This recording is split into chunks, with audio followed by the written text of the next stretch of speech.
그 다음은 정종은 결국 서경천동 운동 끝에 사망하기 때문에 그의 동생인 사남 왕인 왕소가 광종으로 즉위합니다. 광종은 즉위 7년까지는 별 특별히 없는데요. 즉위 7년 차부터 개혁에 들어갑니다. 첫 번째가 노비안건법입니다. 노비안건은 호족을 대상으로 노비 소유의 불법 여부를 조사합니다.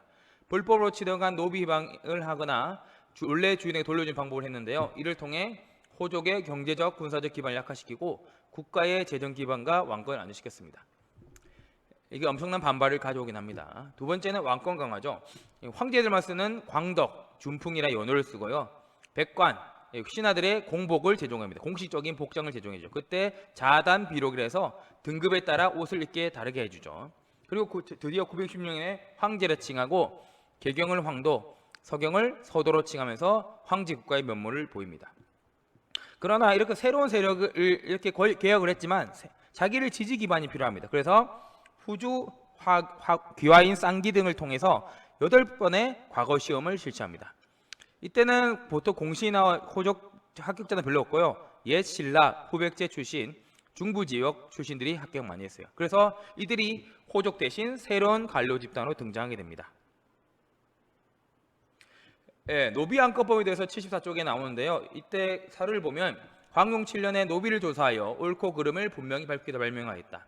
이 때문에 주인을 배반한 노비들이 도저히 억누를 수 없었으므로 주인을 업신여기는 풍속이 크게 유행하였다. 사람들이 다 수치스럽게 여기고 원망하였다. 왕비도 간절히 말렸지만 받아들이지 않았다. 이만큼 노비안건법 제도 자체가 많은 귀족들, 호족들에게 반발을 가져왔던 걸 알 수 있습니다. 청주에 가면 용두사지 철단간이 있습니다. 지금은 이 철단간이라서 절에 행사했을 때 알리는 기둥인데 여기 철단간만 넣고 절은 사라졌습니다. 하지만 여기서 중요한 사실을 알 수 있죠. 바로 광종의 연호인 준풍이 나와 있습니다. 준풍 3년에 이 철단간을 세웠다고 나오는데 준풍 3년은 바로 962년입니다. 이걸 통해서 광종이 이 황제로서 했던 연호 사용이 바로 증거가 드러나게 됩니다. 광종이 죽고 나서 그의 아들 경종이 즉위하는데 그는 기존의 공신들에게 지급하던 토지를 이제는 관직의 서열에 따라 토지를 지급하는 시정 전시가를 처음으로 실시하게 됩니다. 자세한 내용은 토지 제도 때 다시 보겠습니다. 다음은 성종의 업적입니다. 성종은 태조 왕건의 9번째 아들이로 왕욱의 아들입니다. 그는 이제 광종의 피가 아니죠. 그러다 보니까 그가 즉위하고 나서 5품 이상 모든 관리들에게 그동안의 정치를 비판과 정치를 건의하는 글을 올리게 합니다. 바로 광종의 정치에 대해서 비판하고 새로운 정치를 하고 싶었던 거죠. 그 중에서 최승로의 시무 28조가 채택이 되는데요. 유교 이념을 바탕으로 한 체제 정비를 강조합니다. 그래서 성종은 그때 이후부터 많은 개혁을 하는데요. 첫 번째는 전국의 주요 지역에 12목을 설치해서 지방간을 파견합니다. 전국 12개 지역에다가 목을 설치해서 그걸 통해 지역을 다스리기 위한 거죠. 그리고 지방의 중소기족을 향리로 편입해서 통제하는 향리조들을 마련합니다. 바로 향지기편이랍니다. 그리고는 유교를 장려하기 위해서 국자감을 정비하고 지방의 경학 박사, 유교를 잘하는 박사들과 의학 박사를 파견하고 과거제를 정비합니다. 그리고 중앙제도를 개편하는데요. 이성육부제를 체제, 당나라에서 받은 이성육부 체제와 송나라 제도인 중추원 3사제도, 그리고 원래 고려 제도인 도병마사와 신목당을 설치하여 중앙제도를 정비합니다. 이 내용들은 바로 최승로의 시무 28조에 따라서 등장합니다. 75쪽에 나와 있는데요. 제7조 국왕이 백성을 다스림은 집집마다 가서 날마 살펴보는 것이 아닙니다. 그런 까닭으로 소령을 나누어 백성에 이익되는 일과 손해되는 일을 살피게 하는 것입니다. 청컨대 외관을 두십시오. 외국 지방간이죠. 비록 한꺼번에 볼 수 없다라도 먼저 여러 곳에 주연의 한 명의 외관을 두고 그 아래 2-3명의 관원을 두어 백성을 다스려 맡기십시오. 이를 통해서 성종은 전국 주요 지역에 12목을 설치하고 지방간을 파견합니다. 그리고 지방의 중소호족을 향리를 편입해서 통제하는 향리제도를 마련하게 되죠. 제11조 중국 제도를 따르지 않을 수는 없지만 사방의 풍습이 각기 토성에 다르게 되니 다 고치기 어려울 것 같습니다. 그 예약, 시소의 가르침과 군신의 부자의 도리는 마땅히 중국을 본받아 필요함을 고쳐야겠지만 그 밖에 거마, 의복 제도는 우리 풍속대로 사치와 검소를 알맞게 할 것이며 구태여 중 같을 필요가 없습니다. 여러 제도들이 발견할 때는 중국 제도를 기반으로 하지만 우리 제도를 같이 써야 된다 이거죠. 그래서 당일 제도를 받으는 이성육부제를 기반으로 송해 관제를 받으려 중추원과 삼사를 설치하고 고려의 실정에 맞게 도백마사와 식목대 설치하게 됩니다. 그래서 당일 제도, 송해 관제, 고려의 실정에 맞는 제도가 완성되게 된 거죠. 자, 여기까지 하겠습니다. 예, 지난 시간에 했던 내용을 반복하면서 한번 보겠습니다. 지난 시간에는 정기의 초기 중기를 알 수 있는데요. 정기에는 호족이 집권해서 있다가 과거제나 여러 제도가 생기면서 문벌귀족으로 바뀌는데 그들은 문신을 볼 수 있습니다. 그러다가 문벌귀족 사회에 문제가 생기면서 무신정변이 일어나서 무신이 집권하게 됩니다.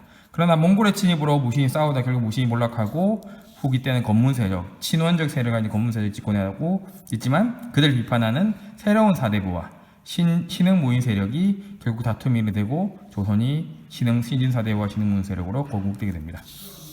그리고 지난 시간에 왕건의 활약에 대해서 봤고요. 고려의 건국 과정, 그리고 태조 왕건의 정책, 훈련 10제까지 봤습니다. 그리고 제2대 회종, 그리고 정종의 일에 대해서 봤습니다. 오늘은 광종과 경종, 성종에 대해서 보겠습니다. 광종은 호족 세력 약화를 목표로 하면서 왕권을 강화하는 거죠. 기존 세력의 호족들의 약화를 통해서 왕권을 강화시킨 거예요. 그래서 여러 가지 정책을 하는데 첫 번째는 노비 안건법입니다. 호족들이 가지고 있는 노비의 수를 줄이고 그들의 경제력을 약화시키는 거죠. 그 노비가 과연 불법적으로 이루어지는 노비가 있는지 없는지도 조사하는 과정이 되는 거죠. 그래서 첫 번째, 이런 이유는 호족의 경제적,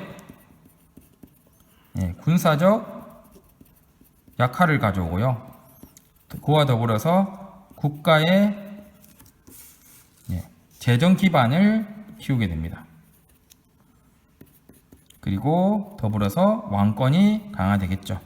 왜냐하면 이 노비들이 경제적으로 노비들의 집안 호족들의 살림을 책임지고 있고요. 더 나아가 사병으로 살려야 돼 군사적 역할까지 합니다.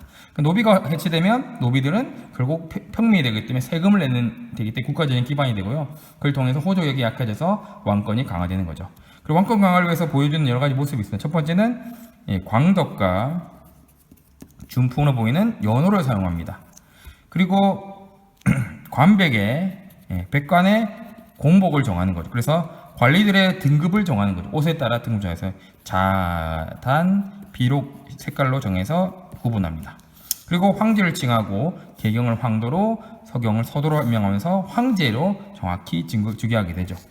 그리고 지지 기반을 마련하기 위해서 만든 것이 과거제입니다.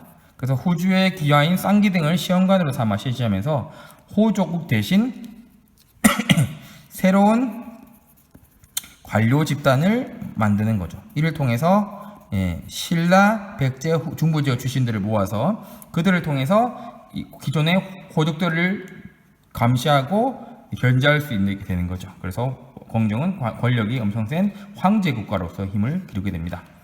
그의 아들 경종은 관직 서열에 따라 지급하는 시정 전시가를 실시합니다. 그 기존에는 저번 시간에 배웠던 이 태조가 만든 역분제가 실시되고 있었죠. 공신들에게만 지급됐던 건데 이것들을 이제는 관직 서열을 따라 토지를 지급하는 방식으로 바꿉니다. 시정 전시가는 무슨 말이냐? 처음 정해졌던 전시가라는 거죠. 나중에는 뭐 다르게 이름이 바뀌어가는 겁니다. 그 다음은 성종입니다. 성종은 세승로의 시무 28조를 받아서 했죠. 교과 75조 확인하십시오. 그걸 통해서 유교 이념에 따른 바탕이 된 체제를 만들어냅니다. 그리고 이걸 통해 지방에다가 12목을 설치하고 지방간을 파견하죠. 그리고 지방의 중소 호족들을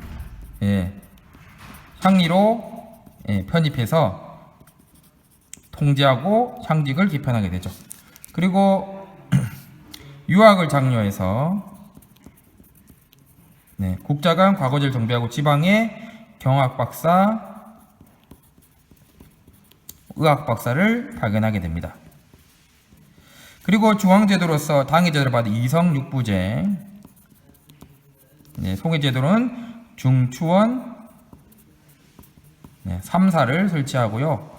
그리고 고려제도로서 도병마사와 식목도감을 설치합니다. 자세한 내용은 다음 시간에 정확히 배우겠습니다. 이걸 통해서 광중은 왕권 강화, 성종은 유교 정치 이념을 완성시키게 됩니다. 자, 오늘 여기까지 하겠습니다. 감사합니다.